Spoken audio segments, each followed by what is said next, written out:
माताजी पवार या पक्षाचा एक तालुका अध्यक्ष या नात्यानं आमच्या महाविकास आघाडी आमचे सर्व सहकारी घटक पक्ष यांच्या उपस्थितीमध्ये आज आपण या ठिकाणी ही पत्रकार परिषद आयोजित केलेली आहे।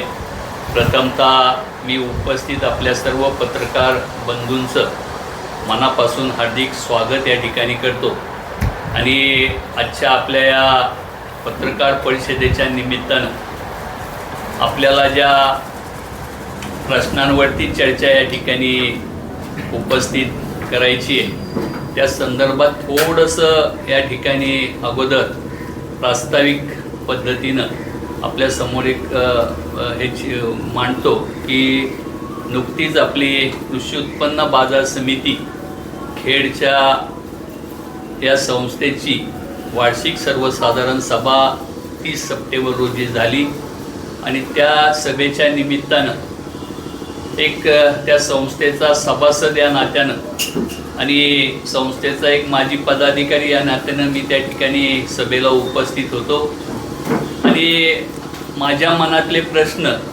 की जे शेतकरी बंधूंशी निगडीत आहेत किंबहुना कृषी उत्पन्न बाजार समितीच्या जडणघडणीमधल्या सर्व प्रक्रियेशी निगडीत असल्यामुळं वार्षिक साधारण सभा ही सर्वतः आपल्याला माहिती आहे की वर्षामध्ये सभासदांच्या दृष्टीनं अतिउच्च सभा अशी समजली जाते की जेणेकरून त्या संस्थेचे सभासद हे मालक असतात आणि त्या मालकांना तो अधिकार असतो की संस्थेच्या एकूण जडणघडणीमध्ये त्याचा असणारा प्रवास तो अत्यंत चांगल्या पद्धतीने चालला आहे किंवा काही त्याच्यामध्ये त्रुटी आहेत त्याच्यावर प्रकाश टाकण्याच्या दृष्टीनं खरं तर ती सभा आणि त्या सभेमध्ये गेलेले विषय चर्चेला गेलेले विषय हे त्या ठिकाणी किती महत्त्वाचे आहेत किंबहुना त्याच्या संस्थेच्या दृष्टीनं अधिकचं काय त्याच्यामध्ये आपल्याला संस्थेची सभासद या नात्यानं सुचवता येईल त्या दृष्टीनं खरं तर त्या सभेचं महत्त्व होतं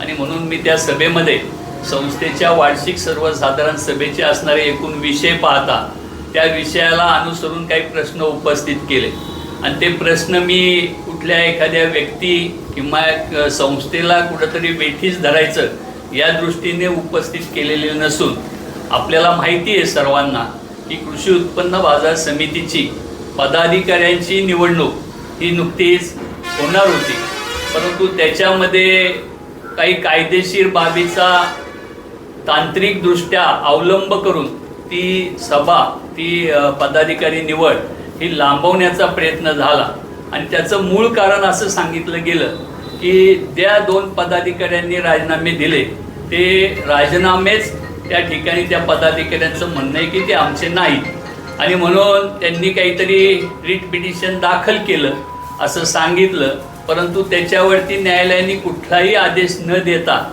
तुमची पहिल्यांदा ती निवडणूक प्रक्रिया संपन्न होऊ द्या आणि नंतर तुमचं काय म्हणणं असेल ते कोर्टामध्ये आणावं अशा प्रकारच्या सूचना वजा किंबहुना त्यांना त्या ठिकाणी फेटाळण्यात आलं असं आमचं मत आहे परंतु त्यांनी आज त्याचा आधार घेऊन राज्य आपल्या महाराष्ट्र राज्याचे जे पणन मंत्री आहेत त्यांची दिशाभूल करून त्या ठिकाणी असं दाखवलं की न्यायालयीन प्रक्रियेमध्ये आम्ही आहोत आणि त्यामुळं या निवडीला स्टे द्यावा आणि तशा पद्धतीनं त्या ठिकाणी शासनाच्या असणाऱ्या त्या पणन मंत्र्यांना वरतून प्रेशराईज केलं गेलं आणि त्या माध्यमातून तो आदेश त्या ठिकाणी काढण्यात आला आणि ऐनवेळी ती पदाधिकारी निवड थांबली गेली आणि म्हणून आमचं असं म्हणणं होतं जर खरंच ते पदाधिकाऱ्यांचे राजीनामे नसतील तर मग कायदेशीर बाबीचा त्या ठिकाणी उल्लंघन झालं का मग निवडणूक निर्णय अधिकारी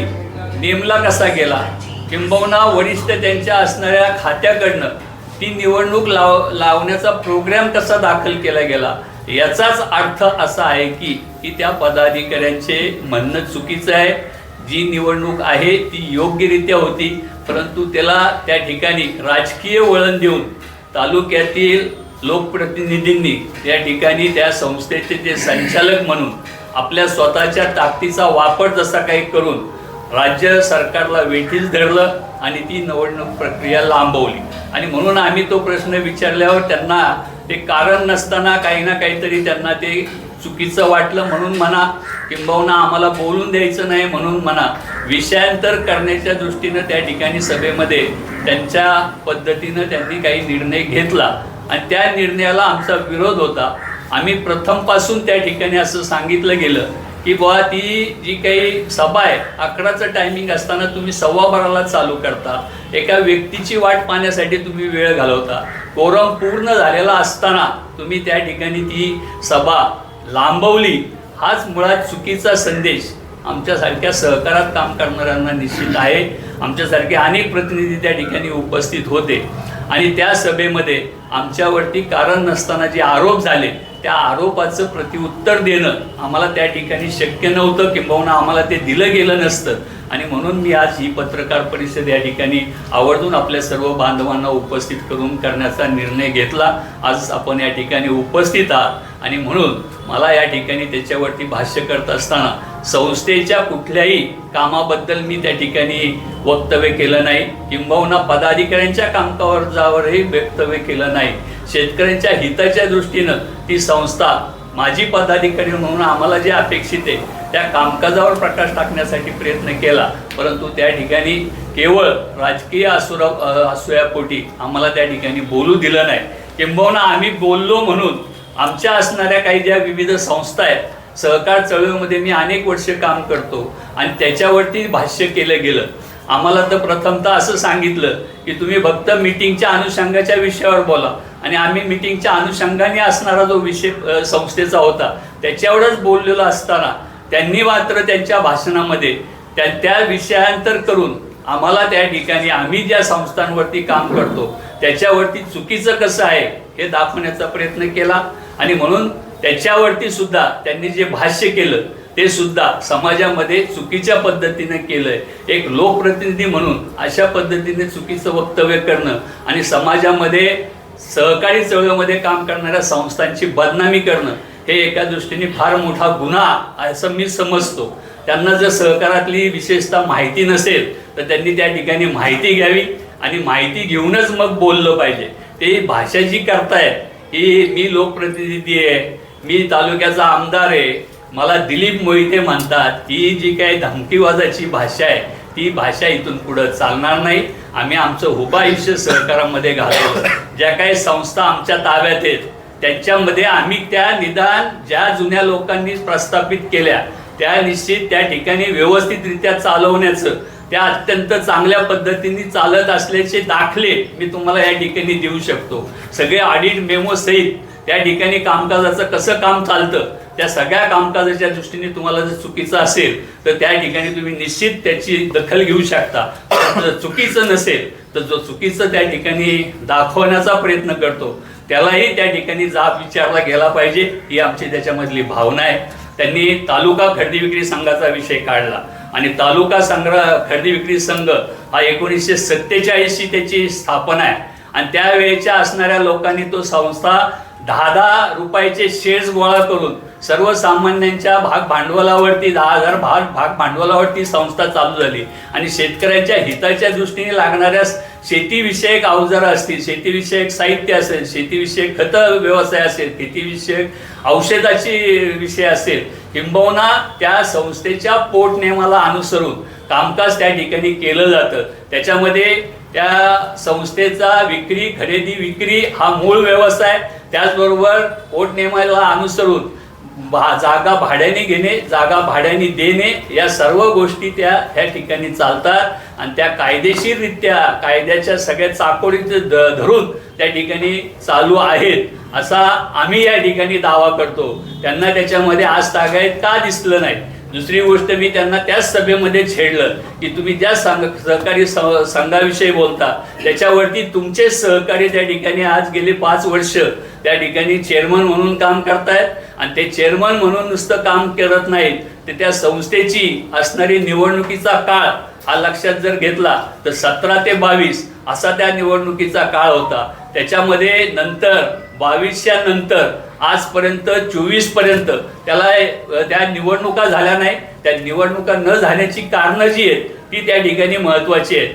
दुष्काळ असेल, अति पावसाळा असेल, किंवा निवडणुका ज्या काही राज्यातल्या आल्या त्या निवडणुकाच्या अनुषंगानं प्रत्येक वेळी मुदतवाढ त्या ठिकाणी मिळत गेली आणि त्या मुदतवाढीच्या काळामध्ये जेव्हा जेव्हा इलेक्शन घ्यावं असं शासनाने सांगितलं त्यावेळेला आपण मतदार याद्या सहित त्या ठिकाणी देण्याचं, त्याचबरोबर त्या मतदानासाठी लागणारा संस्थेचा खर्च तो सुद्धा संस्थेने त्या ठिकाणी त्या वरिष्ठ शासनाच्या यंत्रणेकडे सुपूर्द करणं, अशा सगळ्या गोष्टी झालेल्या असताना त्या ठिकाणी निवडणूक झाली नाही. तो काही आमचा संस्थेचा दोष नाही आणि त्या काळामध्ये सुद्धा ते सर्व पदाधिकारी त्या ठिकाणी कार्यरत होते.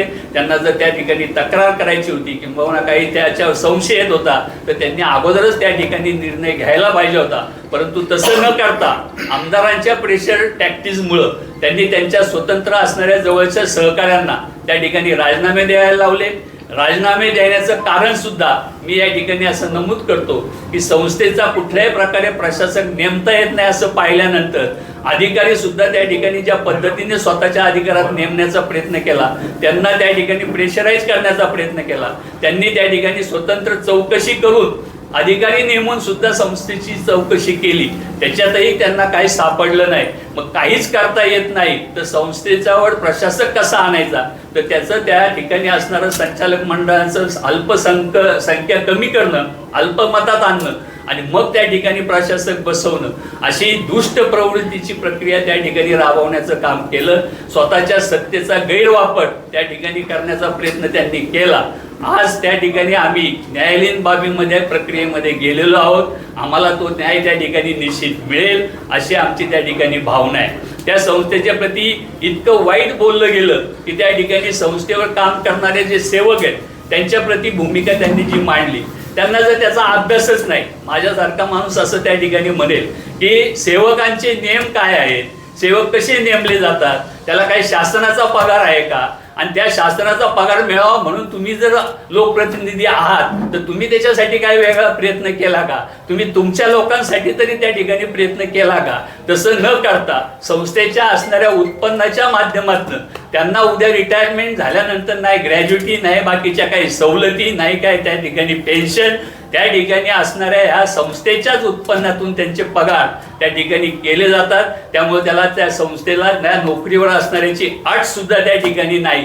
ही जर माहिती आपल्याला जर नसेल तर आपण लोकप्रतिनिधी म्हणून म्हणायच्या लायकीचे सुद्धा नाही असा माझा त्या ठिकाणी त्यांना या ठिकाणी माझं म्हणणं आहे. तुम्ही कुठल्याही प्रकारे संस्थेवर आजपर्यंत तुम्ही म्हणता आम्हाला कधी बोलवलं नाही. तुम्ही साधे त्या संस्थेचे सभासद कोण असतं हे सुद्धा जर तुम्ही माहिती घेतली नसेल, तुम्ही त्या संस्थेचे मोहितवाडी सोसायटीचे प्रतिनिधी म्हणून कधी त्याच्यात प्रतिनिधी म्हणून आलात का, तुम्ही त्याच्यामध्ये येऊन तुमचे म्हणणं कधी आम्ही जसं भर सभेमध्ये येऊन काही प्रश्न विचारले तसे तुम्हाला विचारायचे असते तर तुम्हाला कोणी अडवलंय, पण तुम्ही तो सुद्धा प्रयत्न केला नाही. तुम्ही बाकी फक्त दोष ठेवायचं काम केलं. त्या ठिकाणी संचालक मंडळाने जे निर्णय घेतले त्याच्या माध्यमातून आज तागायत त्या ठिकाणी जे काम केलं जातं, सेवकांच्या पगारावरती सुद्धा ते उत्पन्नाच्या दृष्टीने कसे पगार वाढवायचे हे सुद्धा सगळ्यांच्या विचाराने केलं जातं. ते करून सुद्धा त्या ठिकाणी त्याला सुद्धा मान्यता ही वार्षिक साधारण सभेमध्ये सर्व संचालक मंडळाच्या माध्यमातून सभासदांच्याही मध्ये ठेवून त्याला मान्यता घेऊन तो कारभार केलेला आहे. त्याचबरोबर नाशिक हायवे सारख्या ठिकाणी आज 3-3.5 एकरची जागा त्या ठिकाणी असून ती इमारत त्या ठिकाणी जी उभी आहे ते सांभाळले, गोडाऊन आहे, हे चालू आहे, सगळं काम एवढं पद्धतशीर चालू आहे. त्याच्यामध्ये तुमचा जर कणभर सुद्धा त्याचा सहभाग नाही, तुम्ही त्याच्यामध्ये काही केलं नाही. आणि उत्पन्नाच्या दृष्टीने जर तुम्ही म्हणत असाल जसं भाडे तत्वावर देऊन भाडं मिळवायचं अशा पद्धतीच्या जुन्या लोकांनी संचालकांनी त्यामध्ये भूमिका घेतल्या. त्याच्यामध्ये संस्थेच्या जागा आहे त्या ठिकाणी इमारती बांधल्या, त्या ठिकाणी त्या आज भाड्याने देऊन त्याचं सुद्धा मी तुम्हाला त्या ठिकाणी सर्व कागदपत्र मी मुद्दाम 2 दिवस त्याच्यामध्ये घालवलेत. माझे सगळ्या संस्थांची ऑडिट 2024 पर्यंत आज झालेली आहेत. अत्यंत सक्षम पद्धतीने ऑडिट झालेले आहे. ऑडिटमध्ये कुठल्याही प्रकारचे दोष नाहीत. आणि असं असताना तुम्ही त्या संस्थांवर नाहक बदनामकारक शब्द वापरलेले आहेत, त्याला सुद्धा तुम्हाला आज ना उद्या सामोरं जावं लागेल. आम्ही सुद्धा या ठिकाणी काय आमचे केस कशाने पांढरे झालेत वेगळ्या यांनी असं काही नाही. आमचे सुद्धा वयामानाने आज सुद्धा त्यांनी असं समजू नये. त्यांना ज्या भूमिकेत ते आज आहे त्यांनी 2004 लक्षात ठेवावं. ज्या त्यावेळेची परिस्थिती, जेव्हा तुम्हाला या पक्षाच्या माध्यमातून संधी मिळाली त्यावेळेला तुमच्याबरोबर कोण होतं? नारायण आप्पा पवारांसारखा माणूस त्या ठिकाणी जर आपल्या खेड राजगुरुनगरमध्ये आमच्यासारख्यांनी यांना सातकर गटांनी जर साथ दिली नसती तर नारायण पवारांनी यांची कधीच तंदुरी करून खाल्ली असती, असा माझा स्वतःचा दावा आहे. आणि त्यामुळं मग आमचं म्हणणं आहे, आमची जी तळतळ आहे, आम्ही तुम्हाला संधी दिली, तुम्ही आमच्यावर काय उपकार केले? तुम्ही त्या दिवशी त्या भाषणात उपकाराची भाषा केली. मला सभापती त्यांनी नाही केलं हे मी तुम्हाला या ठिकाणी आवर्जून सांगतो. मला सभापती करताना त्यांच्या मनात सुद्धा इच्छा नव्हती. त्यांना रमेश राळ्यांना सभापती करायचं होतं, पण माझ्या एका जिल्ह्याच्या निवडणुकीमध्ये मला अजितदादांच्या पर्यंत जावं लागलं. मला त्या भूमिका त्या ठिकाणी यांनीच करायला लावल्या. मी त्यांच्यापर्यंत गेलो तेव्हा त्या बाकीच्या गोष्टी सॉल्व्ह झाल्या आणि अजितदादांच्या पुढे ठरलं मला सभापती करायचं. बॉल यांच्या चेंडू यांच्या हातात दिला, यांनी तो कसा टाकायचा यांच्या हातात होता. त्यांना रमेश राळ्याला करायचं असतं तर त्यांना तेही करता आलं असतं, पण त्यांना नाविलाज तो माझ्यासारख्याला करावं लागलं. आणि मला केल्यानंतर मी माझ्या कार्यकालात ते म्हणले तुम्ही काय दिवे लावले? मी काय दिवे लावले हे तुम्हीच तुमच्या तोंडाने तुमच्या जवळच्या सहकाऱ्यांना सांगितलं की त्याच्या इतका सक्षम, त्याच्या इतका पारदर्शी, त्याच्या इतकं माहिती असलेला माणूस सभापती म्हणून त्यांनी केलेलं काम उल्लेखनीय असं तुम्हीच तुमच्या तोंडाने सांगितलंय. मग हे चुकीचं आहे का काय आहे ते आम्हाला दिवे लावले म्हणता. आमच्याकडून कुठलीही चूक झाली ती निदर्शनास आणून द्या. मग आम्ही त्या ठिकाणी राजकारणात सुद्धा राहायचं नाही हे सुद्धा आम्ही ठरवू शकतो. पण तुम्ही काल जे बोलले की मी गेल्या वर्षी मला गेल्या पंचवार्षिकला म्हणले की माझी शेवटची वेळ आहे. तुम्हाला लाज वाटली पाहिजे. तुम्हाला जर ती शेवटची वेळ आहे तर तुम्ही कालच्या पुरवळीच्या भाषणात सांगता समाजाच्या याची इच्छा आहे की त्यांना मंत्री करायचंय. तुम्ही समाजाच्यासाठी मंत्री व्हायचं तर उद्या महायुतीचं सरकार पहिलं आलं पाहिजे, तर तुम्ही मंत्रीची स्वप्न पहा. तुम्हाला आता तुमच्या पायाखालची वाळू सरकलेली आहे आणि म्हणून तुम्ही अशा पद्धतीने वेगळे स्टेटमेंट करता. आणि ती स्टेटमेंट करताना तुम्ही दुसऱ्याकडे म्हणले त्यावेळेला की तुमच्याकडं एक बोट आणि माझ्याकडे 4 बोटे असं समजता. तुमच्याकडे ते पण तेच आहे. तुम्ही काचेच्या घरात राहून दुसऱ्यावर दगड मारायचं काम करता. ते आता थांबवा. तुमचं काल परवा सुद्धा MIDC जाती म्हणल्यावर कालचा नवीन एखादा होतकरू नवीन चेहरा जेव्हा समाजात येतो त्याच्यावर सुद्धा तुम्ही आगपाखड केली. त्याच्या असणाऱ्या नातेवाईकावर तशीच आगपाखड केली. तुम्हाला समाजामध्ये हा अधिकार दिला कोणी? तुमची ही जी मस्ती आहे, तुम्ही 2004ला काय होते आणि आज तुम्ही 2024ला काय आहे?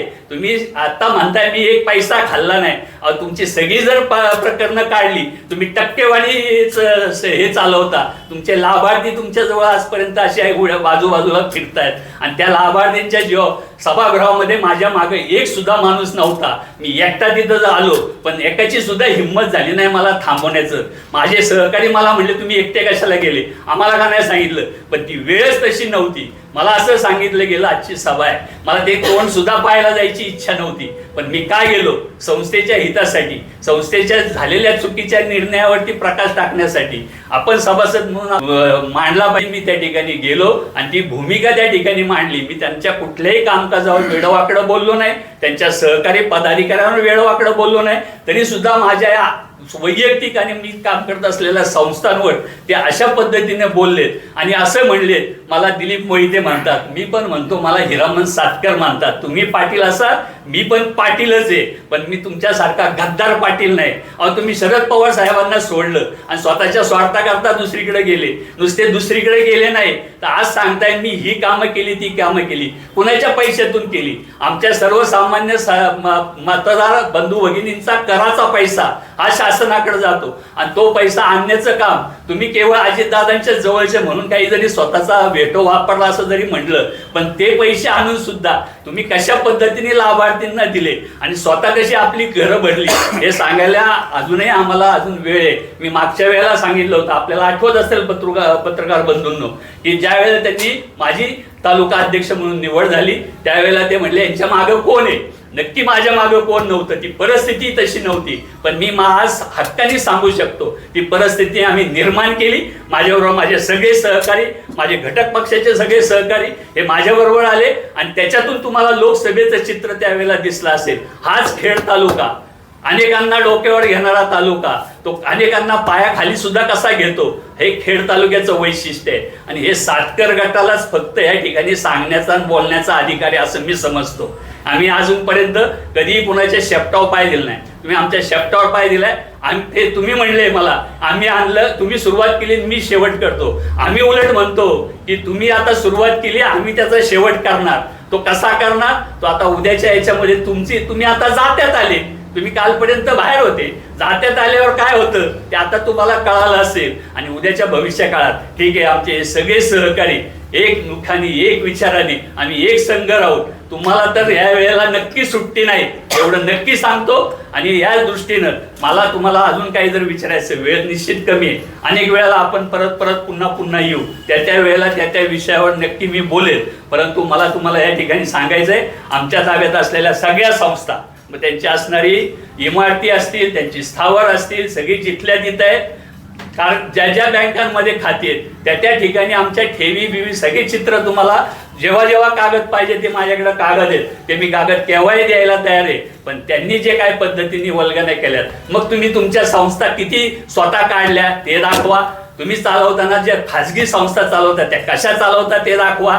तुमच्या याच्यावर असणारे ट्रस्टी कसे आहेत ते दाखवा. आणि ते ट्रस्टी कशा पद्धतीने बाहेर ऍडमिशनला कसे पैसे घेतात, लॉ कॉलेजला विद्यार्थ्याच्या ऍडमिशनला किती पैसे घेतात याचाही हिशोब काढा. मग तुम्ही नेमकं काय करता? खरं समाजाचं हित तुम्ही करता का? मी सर्वसामान्य शेतकऱ्याचा पोरगा आहो, काय भाषा वापरता तुम्ही? आज तुमची तालुक्यामध्ये जमिनी किती आहेत, किती कुटुंबाच्या याच्याकडे जमिनी आहेत याचा जर सर्वे केला तर तुम्हाला आता सांगतो.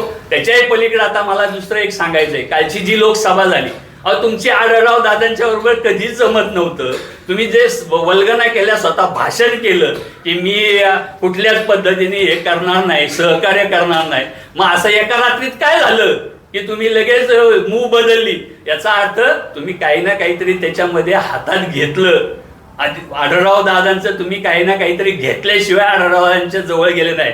आणि मग आता नंतर इलेक्शन झाल्यानंतर तरी तुमचं सूत आहे का? हे सगळं आम्हाला समाजाला दिसतंय. आणि ते दिसत असताना आमच्यासारखा खामठोक कार्यकर्ता, मी असं म्हणणार नाही मी नेता नाही. आणि यांनी मला काय मदत केली? यांनी एक काळीची मला मदत केली नाही. सभापती केवळ अजितदादांच्यामुळं. आजही मी अजितदादांना मानतो, कारण ते आमच्याच पक्षाचे एक घटक पक्षाचे जरी नेते होते.